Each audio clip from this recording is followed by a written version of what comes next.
Dr. V.K. Garg, former CMD, Power Finance Corporation Limited, and former Chairman, JERC. A hearty welcome to you, sir. Dr. Anil K. Garg, President, World Hydrogen Energy Summit, World Waste to Wealth Summit and Expo. A very warm welcome to you, sir. Can we once again welcome all the esteemed dignitaries present on the dais with a thunderous round of applause, ladies and gentlemen.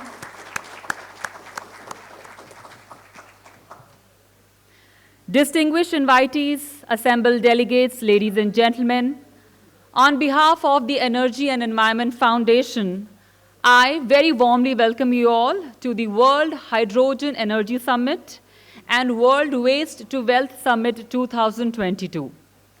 I'm Prerna and I shall be taking you through the summit starting today till its curtain falling on the 17th, that is tomorrow. Ladies and gentlemen, World Hydrogen Energy Summit and World Waste to Wealth Summit is the Energy and Environment Foundation's global event offering a unique platform for hydrogen leaders to explore new energy futures. The theme of the summit is Green Hydrogen, Cleaner and Zero-Emission Fuel for a Sustainable Green Economy, and Innovation and Technology for Smart Waste Solutions. And now we will officially welcome the esteemed dignitaries present on the stage. Please join me in welcoming and presenting a bouquet of flowers to Mr. Anil Razdan, former Secretary Power, Government of India, and Chairman, Energy and Environment Foundation. Can we please present a bouquet of flowers and officially welcome Dr.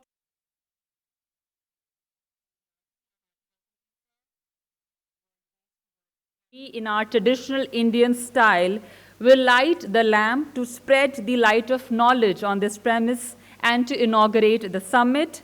I now request Naina and Harshita to please recite Ganesh Vandana.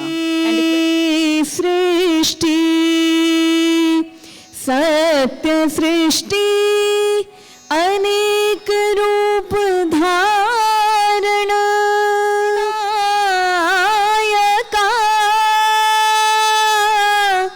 साक्षात गौरी विघ्न उद्धारण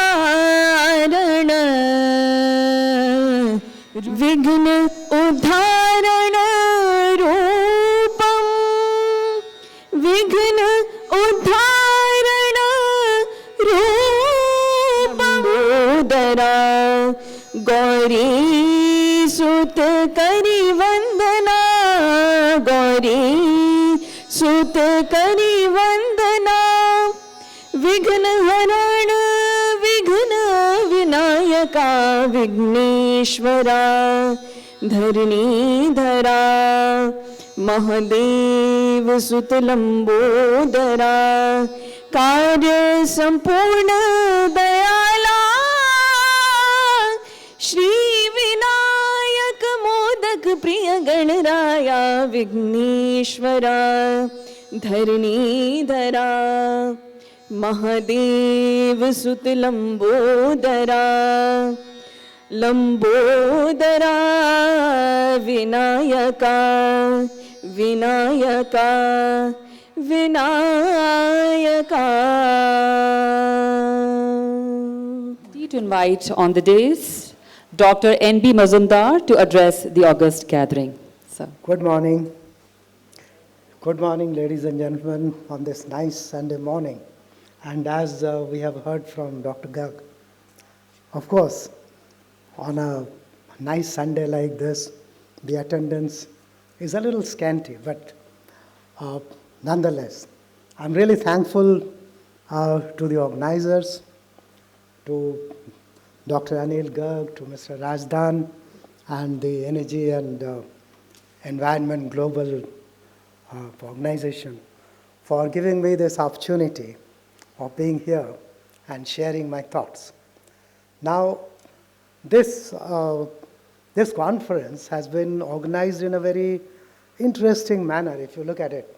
You see, on one hand you have environment, on the other you have energy.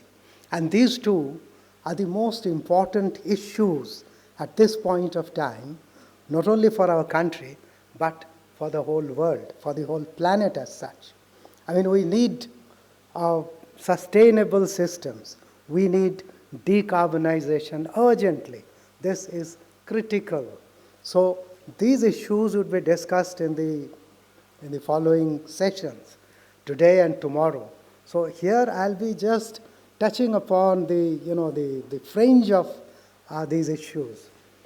So first of all, for example, we have heard from Dr. Garg about hydrogen energy basically. I'm a layman from the hydrogen energy point of view, but I'd like to have a little audacity here as a layman also. See, in our school days, we used to learn that hydrogen is a colorless gas, lighter than air and so on. But in the last 1.5 decades, because of techno-commercial endeavor and competition, and of course the compulsion of having more sustainable energy systems and energy economies for the world, different colors of hydrogen has come up. That's very interesting, and that really picks my brain. We have now not only the colorless hydrogen, but we have green hydrogen, we have blue hydrogen, we have gray hydrogen, we have pink hydrogen, and so on. Well, the best is supposed to be, the highest grade is green hydrogen, when from the same electrolysis process, which we had read in our school days also, this is produced through renewable energy. Then it is green hydrogen. And it is blue if it is from the natural gas, methane reformation. And the condition is, to get the blue badge, is that the carbon dioxide will be captured and stored. Then it gets the honor of becoming blue hydrogen. Otherwise, it will be gray hydrogen. If the carbon dioxide is let off and you don't contain the carbon footprint, then the hydrogen becomes gray hydrogen. Now, then comes the yellow hydrogen. Now, what is that? If the electrolysis is from the grid power, then the hydrogen is dubbed yellow hydrogen. There is pink hydrogen also if this is done with nuclear power. But of course, here there is, there's no issue of carbon footprint, but the radioactive waste, that is a problem because its half-life would be maybe from hundreds of years to thousands of years. So its storage and handling of the radioactive waste would be another big issue. And finally, there is a turquoise hydrogen, which of course is under development now. Now, this is when methane is split at high heat by pyrolysis, etc. This is under development. So this actually kind of intrigues me as to how science has brought out 7 different colors of hydrogen, including the colorless one. So हम जिसको हिंदी में कहते हैं ना सतरंगी, तो hydrogen भी सतरंगी बन गया. Anyway, now let's come to the environmental issues, now which is, again, it's supplemental or complementary to the energy issues. Now we have to have similar kind of sustainability and circularity. I mean, that's the latest term. We have had MDG, then SDG, and now we are talking about circular economy. Now, in the context of waste management, I mean, it's a vast subject. And I'm kind of a student, I would say I'm a student, even at this age of 75, 76. This is a vast subject, and I can talk about it hours. But maybe I have to finish in 10 minutes or 7 minutes. I think so, but anyway. So therefore, I'd like to flag only important issues which to my mind are crucial, because I have actually had the opportunity of dabbling with waste management on the field for more than 11 years. I have had the opportunity of even financing, both equity as well as debt financing. So from different angles and different perspectives, I know the waste management, and unfortunately, I'm also, an evidence that this is not working properly. Not only in our country, not only in the developing countries, but even in the industrialized nations, they're also struggling about it. Why is it so? You see, one of the primary reasons is that our economy is based on consumerism. So, new things are being developed, invented. So, therefore, new materials are coming into the market. We are purchasing it happily. We are happy using it, but each and every of such material is creating a waste. So new streams of waste are coming up. For example, the electronic waste, which we call e-waste, or electrical and electronic waste dubbed together. Now, this is a more recent variety on the horizon. Very minuscule compared to the huge, let's say, the construction and demolition waste, or the normal municipal waste, or even the dry waste. But it has its own toxicity because it has certain heavy metals. Of course, it has the carrot also. I mean, if you can treat it properly, if you can process it properly, you can extract precious metals like gold. So that incentive is there. But the problem there is it's minuscule. So its collection remains a problem. And there is another problem which normally you overlook, is that gradually, if you compare, let's say a particular device of 10 years ago and what is happening now, if you compare the amount of gold in that particular chip, you would find that it is reducing. Because continuously there is an attempt by the scientists and the technologists to reduce the precious metals so that it becomes more economical and more competitive, cost competitive. So therefore, a waste management company which dabs into the e-waste, their task is that much more difficult. Because suppose for getting 1 gram gold, I mean, this is just a conjecture. Suppose for getting 1 gram gold, they used to process 1 ton of e-waste. Now, at this point of time, they may have to process 2 tons. In future, when it further reduces, they may have to process 5 tons to get the same amount of gold. So therefore, the challenges are increasing. So they have to really brace for it, so that continuously, as there is development of technology and different metals, different materials are produced, different items are produced, at the same time, different kinds of waste are produced, and the waste management companies have to gear up to contain those things through their own processes and so on. Now, why are we failing? I'll just point out a couple of things from my own experience, as well as, I would say, conviction. Now, the most debated topic today is plastics waste management. Now, we talk about shunning or avoiding single-use plastic. We talk about reducing plastic in general. But in my opinion, and I do think so actually, honestly, can we really do so, and how much can we do? I think it's better till we have a better material which can replace plastic, which is more environment friendly, at the same time which is more user friendly. Till then we have to make friends with plastics. So what do? We have to find out techno-economically or techno-commercially viable ways to process and recycle the plastic till that time. See, if we look at it, one of the biggest ramification is marine litter. Now, there has been a much publicized patch called the GPGP, or the Great Pacific Garbage Patch. Its area is 1.6 million square kilometers, which is 3 times the area of Spain.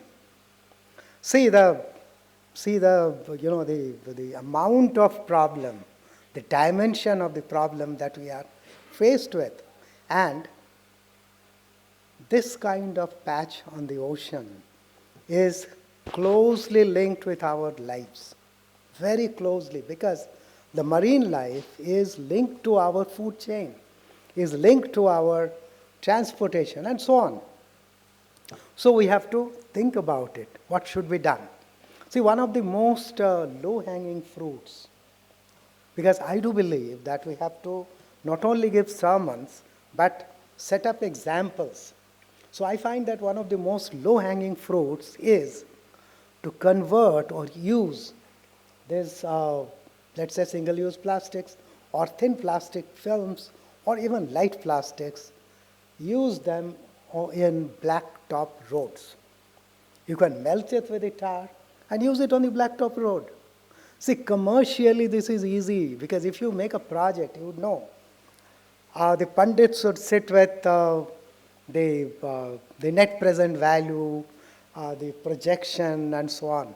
And you cannot have a plant which should be there, let's say, 6 months in one city and then shift it to another city and so on.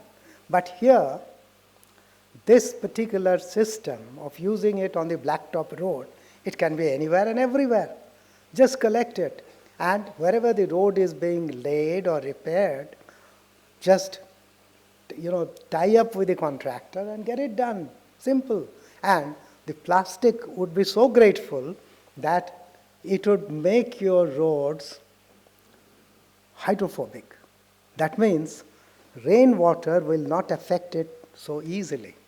And our Central Pollution Control Board had, they had published a guideline in the year 2006, long back. But unfortunately, that is scantily used. It could have been used in each and every city, even in Gram Panchayats, where the roads are smaller and very heavy traffics are not there. So there, this could be easily used, but somehow it has not caught up. So this is one thing I'd like to say. And another word of caution here. See, we also know, and we have standard practices of converting plastic into liquid fuel. But we normally forget that this liquid fuel would be in a crude form. This would have different genre of hydrocarbons. We cannot use it as such, except as furnace oil, where it would be kind of a crude use. But otherwise, if you want it in automobile or any other refined use, you have to fractionate it. And for fractionating, you cannot go for small things. Like you cannot have a 50 kg per day plant and hope to use that liquid fuel in a good purpose or in a refined purpose. So therefore, if this is chosen by any local body, they have to tie up. Maybe 5, 6, 10 cities tie up to have one fractionating plant where this crude oil is fractionated into usable, let's say, diesel. It can be done. But this kind of arrangement has to be done. And we have to look at the techno-commercial aspects. The technical aspects are already there, no issue on that. What problems are, what we are facing is the commercial part of it, the sustainability part of it. So we have to look in that manner. Another important issue is the waste to energy. Now, I'm not going to talk about the easier versions of composting, vermicomposting, and so on, which are very well known. Now, in waste to energy, there are certain, debates going on. See, we all know that in the biological route of biomethanation, it can be done at any scale, small, large, anything from, let's say, 500 kg to 500 tons a day. It can be done. It has its, advantages, and environmentally, this is very, very good because you can even get carbon credits. Then the other one is about the thermal route. If we come to the thermal route, then we have to talk about gasification, pyrolysis, or mass burn. Now, the world over, mass burn has become more popular, particularly in the industrialized countries. The reason is that, The cost of getting the components of waste separated becomes more labor intensive, and that becomes more cost intensive. So therefore, they prefer to have a large plant where they burn everything out. Now, the debate is whether that kind of plant is advisable in our condition. Why? Because the air emission which comes out of the stack, that may provide carcinogens, gases like dioxin and furan, which may lead to carcinogenic activities. So what should we do? See, even in our rule, the solid waste management rule of 2016, the kind of standards which has been given there is pretty stringent. If that is followed, there is almost no chance of any emission-related contamination or disease. So, waste to energy could be a solution. Let's be fair about it. But yes, one word of caution. The emission standard has to be respected, and respected in a long-term sustainable manner. Not that because it's expensive, it's very expensive. Suppose its cost, the capital investment is X. Almost 40% of it would go for the emission control. So people think, oh, why spend so much for this? There's only emission. So chalta hai. That won't work. So you have to go the whole way and in a sustainable manner so that your waste to energy plant doesn't harm the society at all or the environment. The other thing which is more important to consider is the bottom ash and the fly ash. Now the bottom ash is also, depending on the material which goes in, it can be up to 30% or even more, so it has to be utilized. Otherwise, if it goes to your landfill, it is again blocked. So proper use of the bottom ash needs to be planned. And how do you do that? The first thing is to test it thoroughly to see whether there are any contaminants, and then plan its use. You can make even, you can use it in your cement plant also. Fly ash can also be toxic, so it has again to be checked, and different kinds of materials can be made if toxic elements are not there. One very important issue is again C&D waste, that is the construction and demolition waste. Unfortunately, we do have the rule, the construction demolition waste rule of 2016, and we have plants actually from 150 tons per day to 2,000 tons per day, which are actually working. The rule is there, the BIS standard, IS 383, that has been modified to accommodate the recycled waste products, recycled C&D waste products. But even then, there are hardly a dozen such plants across the country. It is required. Another point which I'd like to mention is, am I taking too much time? Okay, so I'll wrap up quickly. See, one of the most problematic thing, particularly which I felt here, is our tendering system. I'm coming blandly right there. Okay, so see, tender is the most important document or instrument for a project. Now, if the tender is not prepared properly, if the person or the group who are making that tender, if they don't have the grip on the subject, like I said, that if you are planning a waste to energy plant mass burn, you should also plan for the test and use of the bottom ash and the fly ash. Otherwise, it will fail. So those people need very good training. Otherwise, training means proper training. Then only proper tenders can be prepared and executed. And one more thing, I do insist that before a tender is pushed out in the newspaper or media, for a waste management project particularly, land should have been acquired by the local body, whether it's a panchayat or a ULB. And that land, its EIA, that is environmental impact assessment, should have been done. Then only you should publish the tender. And also, not only the land for the project, but you should have a buffer area. So please ensure all that. Another, I think this would be just the second last one, is training. We have been seeing that our training programs are there, numerous of them, but are they effective? This is a question we must ask ourselves. I have been seeing that the training programs from our very respected national institutes, they are facing two problems. Number one, of funding. Number two, of attendance. Now, why is it so? If there is a training program from IT sector for a particular new software or a management one, you see, the fees are in 6 figures, but even then people run. Why?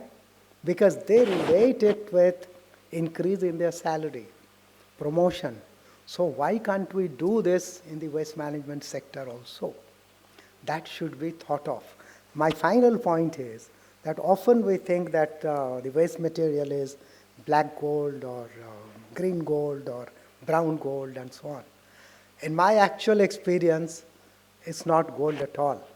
The best we can do is, if we look at our health, the health benefits and the environmental benefits which will constitute after the proper waste management is achieved. We should target that instead of trying to calculate what would be the financial gain.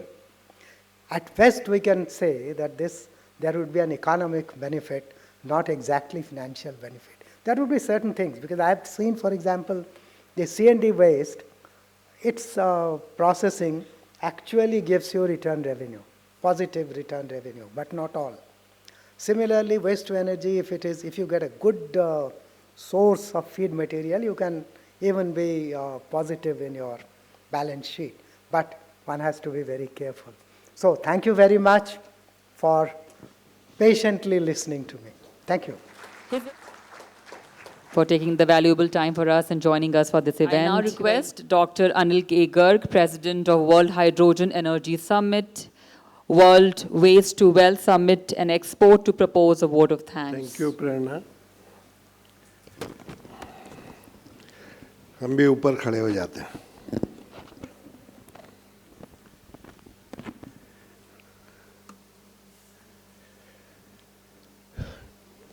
Distinguished dignitaries, His Excellencies, delegates, award winner, and our student future leaders.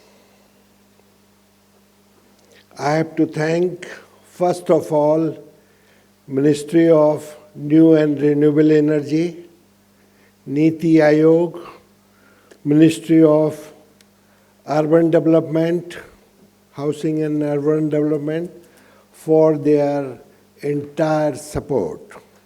Thank you very much. I had said two things. Organizing conferences or conferences, in fact, they are dynamic process. Till few hours back in the night,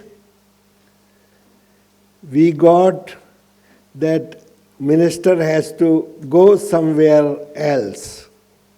So he has informed and convey his regrets. And similarly, Director General CSIR, who is also Secretary of Science and Technology, said that I am called somewhere else, so it is an emergency, I have to leave. So I could not able to join. This is usual thing. But this is always happen. Second is experiment. I have made experiment to request all of you to come on Sunday. I don't want to change the dates, 16 and 17. They are fixed in my calendar. So, Sunday, and for which I have to thank you, each and everybody. No ambassador, His Excellency or Her Excellency, accepted on Sunday. Everybody was surprised in UK and some other places that you are organizing conference on Sunday. This is a big question mark. So this is an experiment. We have done it. Thank you for coming in big number. We appreciate your cooperation and love to this subject of green hydrogen, waste to wealth and sustainability. Thank you very much. I have to thank our sponsors. Our founder of Sulabh Shauchalaya, Sulabh International, was not here. Mr. Vindeshwari Pathak, Dr. Vindeshwari Pathak, Mr. Mazumdar is here, and I have to convey my thanks to him through Dr. Mazumdar. He is a dynamic person. He has supported us. Dr. Mazumdar, EIL, and German Federation, GIZ and others, for their full support for this cause. Thank you very much. I have to thank media and other distinguished personalities who are here. Finally, I have to thank my colleagues and my wife, my colleagues Dr. J.S. Sharma, Dr. Vij, and our colleague who has flown from Ahmedabad and Bombay, Siddharth Gupta. Thank you very much.